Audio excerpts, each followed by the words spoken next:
लेकिन इन दोनों ने ये लोगों के बीच में नजर आ संघर्षों से उपजा हुआ पार्टी है, ये काम किया है। ना खातून जी बैठी है जो लगभग 30 वर्षों से बाल विवाह हो, समस्या उनके समाज से जुड़े हो, तुलन मुसलमानों में जो है विकार की बात पिछले 25 के माध्यम से जा सकूंगा। खातून जी करती रही और आने वाले चुनाव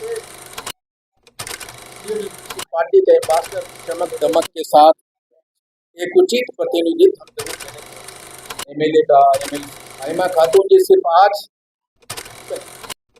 मुस्लिम का एमएलसी का बोर्ड में कहीं भी हम अपने पार्टी का चुना है जो आंदोलन से निकला हुआ पार्टी जरूर देने की कोशिश करेंगे। पोस्ट का मैंने इन्हें कर दिया, आज पार्टी के सदस्य नहीं बने सौंपा है और उम्मीद है सारी पार्टियां अपने चमक दमक के साथ सड़कों पे नजर आ रही है, लोगों के बीच में नजर आ रही है। लेकिन इन तीनों ने एक ऐसे पार्टी का चुना है जो आंदोलन से निकला हुआ पार्टी है, जो संघर्षों से उपजा हुआ पार्टी है।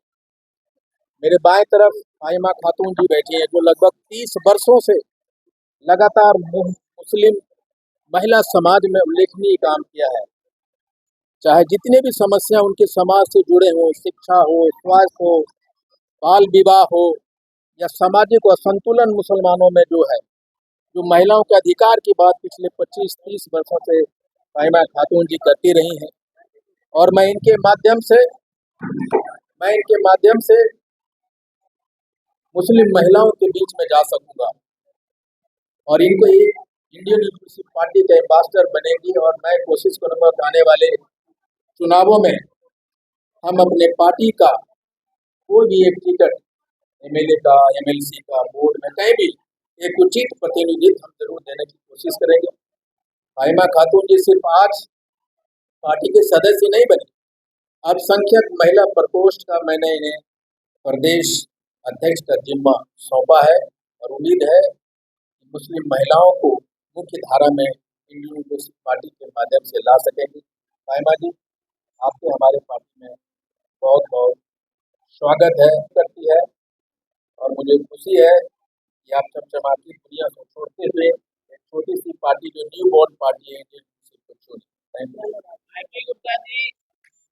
दूसरे तरफ हमारे साथ पटना के सलम बस्तियों में, जैसा मैंने अपने निवेदन में कहा घोष में, एक धारणा है कि जो सवर्ण जातियां हैं, जो पुरुष हैं या जो महिलाएं हैं, वो भेदभाव करती है।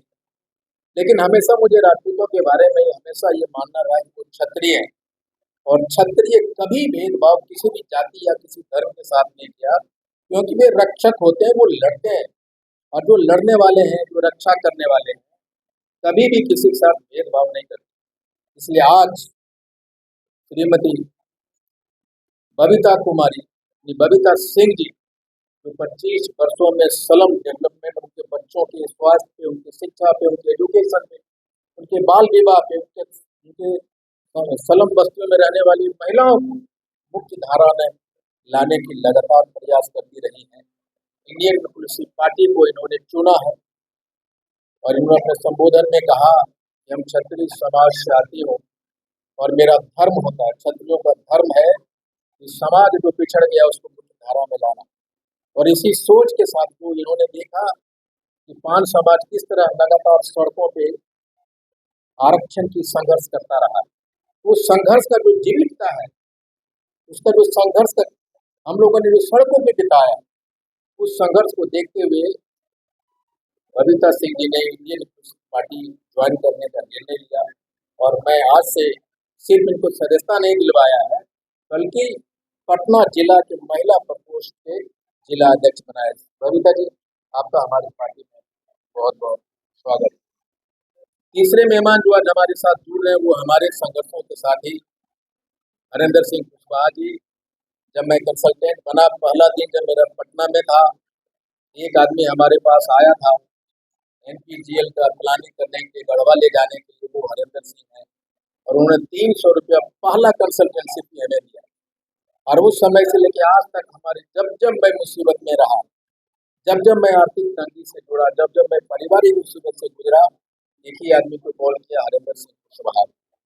आज जब भी कहा वो हमारे सामने हाजिर। आज भी मैंने एक कॉल किया इनको, ये अब आपका घर है, अब आपका पार्टी बना है, आपका भाई आपको बुलाता है।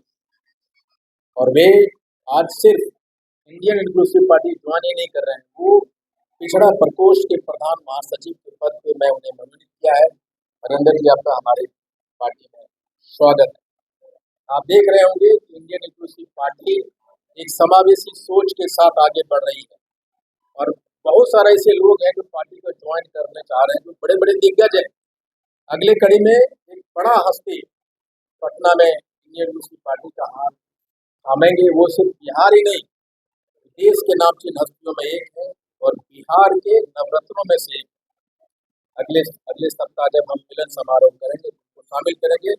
आप हमें आए और हमें कवर किया, बहुत बहुत धन्यवाद। Thank you.